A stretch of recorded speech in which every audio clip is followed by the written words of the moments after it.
What's up guys, Julian here, and today we're going to be cooking an eye of round roast. This meal is nice in the wintertime as it is a heavier meal with more robust flavors. Keep in mind that the eye of round is a leaner piece of meat that comes from the hind leg of the cow, and thus it can be a little trickier to cook. But fear not, all it takes is a good cast iron pan and an oven. So without further ado, let's get started cooking at home just like mom.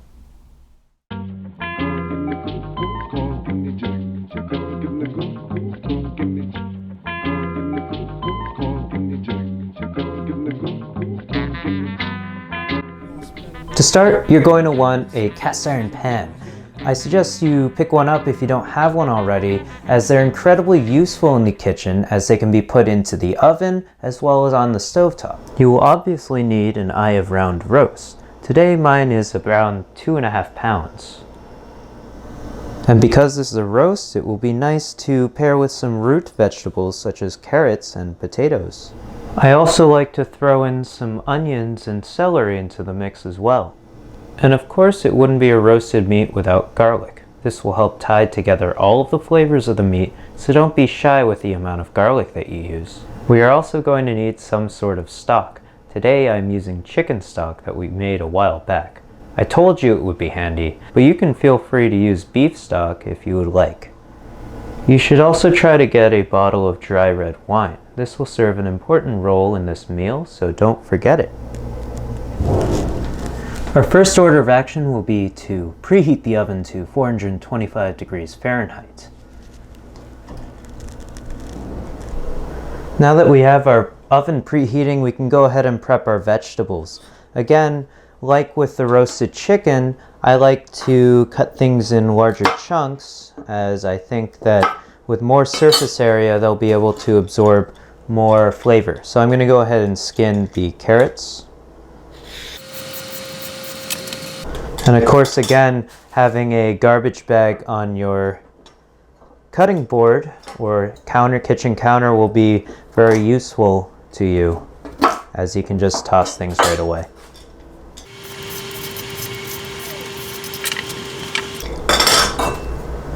So I like to chop the carrots in half, or if you have a crooked carrot, maybe in 2 pieces of a half, or thirds, I guess. And then just larger chunks like this are nice. For the potatoes, I'm going to go ahead and skin them as well, as they're not going to be boiled this time to make mashed potatoes. They're just going to go into the roasting pan with everything else. I like to cut them in half and then in half again, and quarter each half, so I like to cut them in eighths.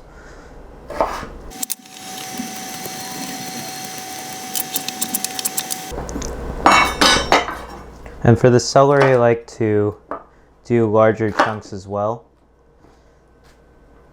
It saves time on cutting, and it's also nice to have a larger chunk of celery when roasting. And lastly, we have the onion. I'm going to cut off both ends.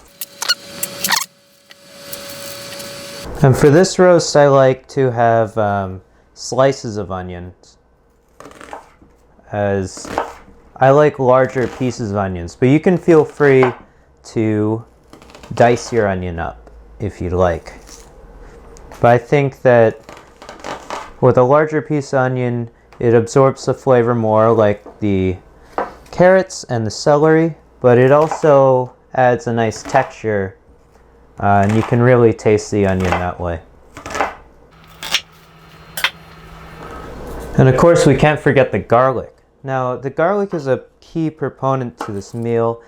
I am going to be using around 5 cloves of garlic. You can use more or less, obviously. And I like to have this for two reasons. I like to sneak a couple of wedges of garlic into the flaps of the beef, and I also like to use it to saute all the vegetables prior to cooking, prior to roasting the meat. So I'm going to go ahead and deskin all the garlic. Now next up, we're going to go ahead and trim our meat. This is a practice that you should get in the habit of doing whenever you buy meat in general, as even your local butcher that you trust so much will leave some unwanted fat that you may not want on your meat. So I'm going to go ahead and butcher it down as much as possible. This fat is rather thick and hard, so you may want to just cut it entirely off. Don't be afraid to cut a little bit into the meat, as that's perfectly fine.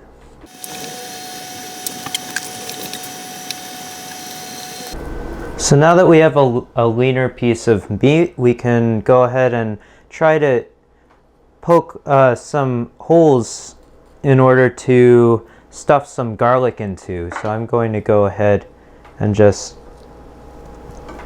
put some of the garlic that I mashed up into this meat. This will help to infuse the garlic flavor into your meat, and also serve as a nice way to cook your garlic as well.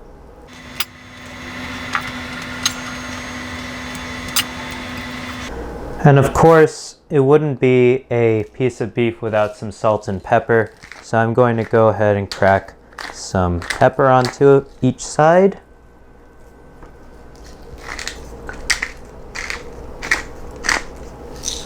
And also a little bit of salt. I don't usually cook with salt too much, but I think that it's nice to put a little salt and pepper to season your meat a little bit.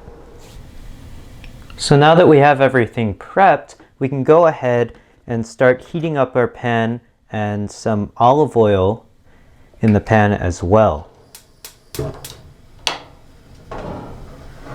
It's nice to spread the oil around as well, as much as you can. Of course, it'll be easier to do once the oil is hot.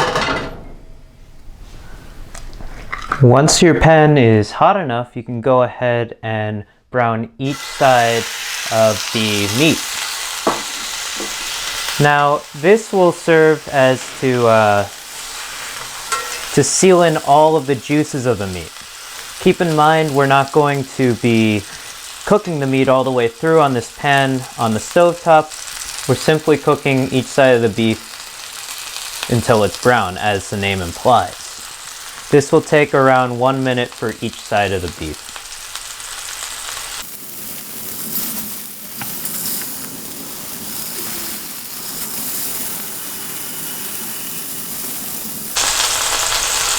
As you can see, there are some nice char marks on this side of the beef. You want to go ahead and get your beef to look something like this.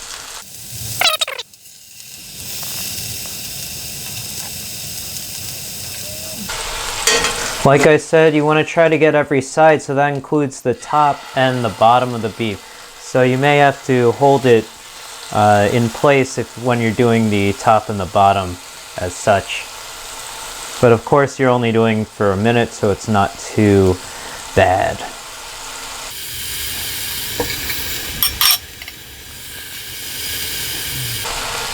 The beef is starting to smell pretty good. It smells like garlic, salt, pepper, and of course beef cooking, so I'm pretty hungry right now.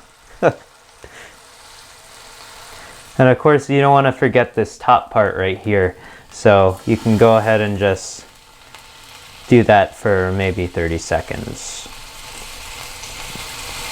Of course, each eye of round roast looks different because each butcher cuts it differently. And once this is done, we can go ahead and put it aside for now and let it rest. And now we can go ahead and start cooking our onions and vegetables. I like to start with the onions as they add a lot of nice flavor to everything, and especially the oil. And they do tend to take a little longer to cook. Now we're sauteing our vegetables first before putting it in the oven, because this will help get all the vegetable flavors out into the surrounding liquids, and it'll also serve to give them a different texture as opposed to just roasted vegetables. It's nice to do both every now and then. Of course, we're going to go ahead and use this pan as the roasting pan. We're going to just go ahead and put it in the oven. So it's nice to have a one-pan meal. A lot less cleanup, and just makes things a lot simpler.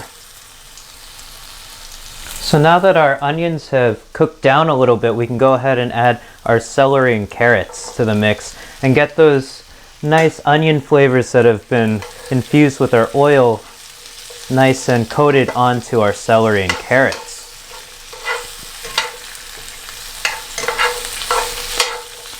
Everything's coming together and it smells great.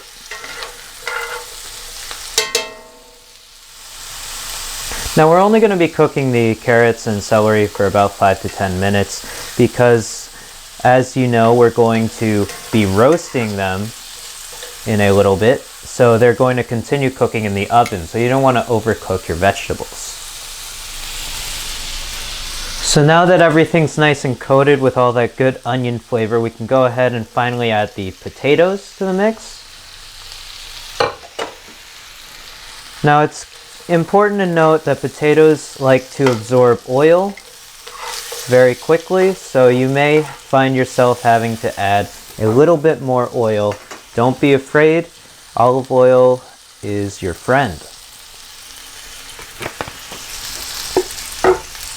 This will prevent the potatoes from sticking to the bottom of the pan, obviously. And you can go ahead and add the rest of your garlic as well. This will bring the entire meal together and it'll smell good in the process.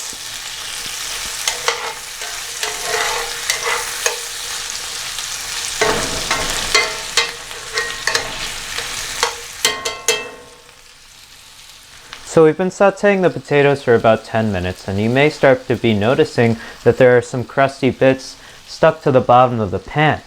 This is where our wine comes in, and it also serves for a cooking liquid and a sauce for the beef. So we're going to go ahead and add about half a cup of wine into the mix.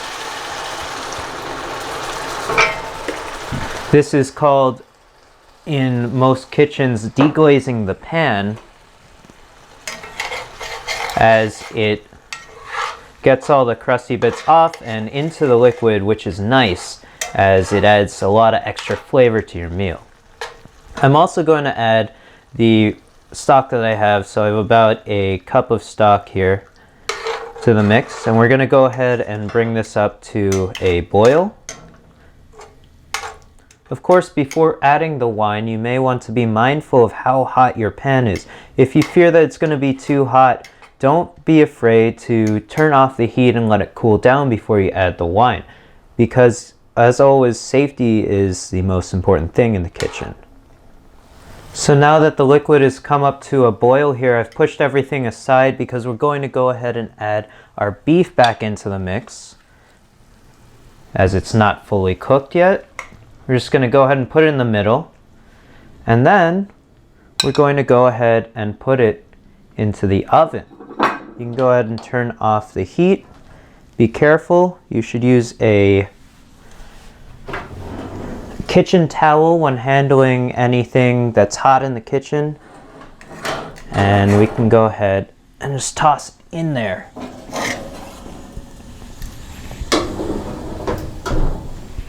Now with the beef in the oven, you may be asking yourself, how long am I going to be cooking this for?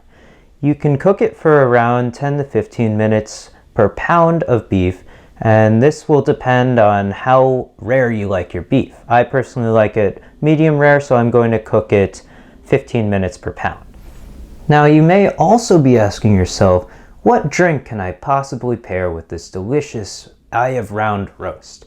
I'm glad you asked, because today's suggestion is a Malbec, which is made from the Malbec grape. These types of wines usually have a very dark color and are smooth and have a complex flavor of plums and dark cherries. This will stand up to our robust flavors in our roast when it comes out of the oven. It is nice to pair a drier, heavier red wine when eating red meats. Today's Malbec is Hacienda Los Geraldos from Mendoza, Argentina. Now it's been around 40 to 45 minutes and it's smelling really good in this household. So I'm going to go ahead and take the beef out of the oven.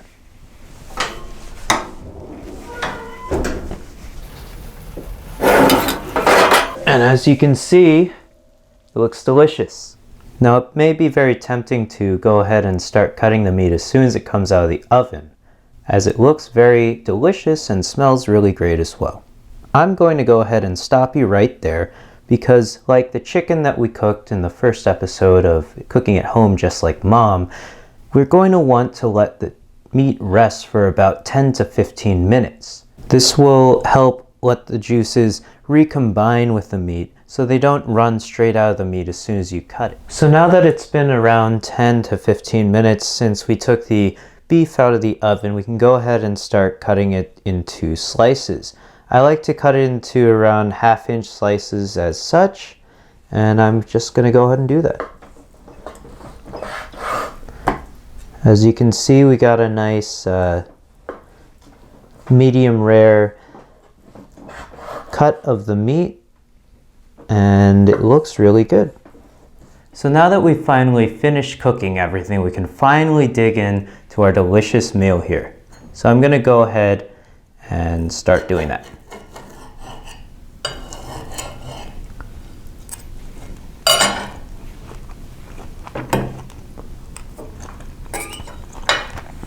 The meat is actually pretty tender, and the potatoes are really good. They absorbed all of that liquid and cooked perfectly.